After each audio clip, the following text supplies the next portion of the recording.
This video I'm going to show you how you can sell your Bitcoin and convert it to cash to get a direct transfer on your bank account. So if you find this video helpful, don't forget to subscribe and like it.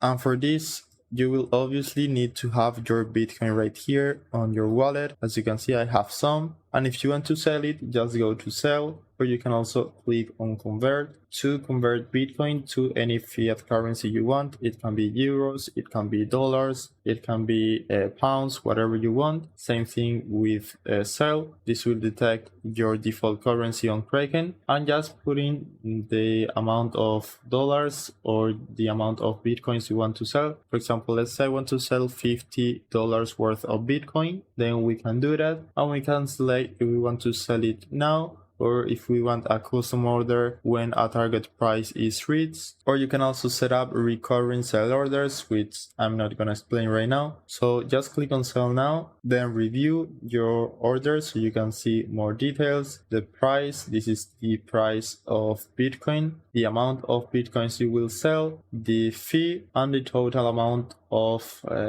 USD you should get. So after that, just confirm. In my case, I don't want to do it, so I'm not gonna do it. But after you confirm this, you will instantly get your cash right here on your Kraken wallet. Now, if you want to withdraw that cash, you just need to go to transfer, withdraw, then go to cash and select your fiat currency. So let's say it's euros, just click right there and select the payment method you want. So this way you will get an instant bank transfer directly on your bank account. You just need to fill in the fields with your bank account information, and depending on the option you choose, you will have more or less fees, or it will take more or less. So for example, this one is instant, but this one takes from 1 to 5 business days. So that's it. That's how you can convert your Bitcoin cash in Kraken. I hope it was helpful and thanks for watching.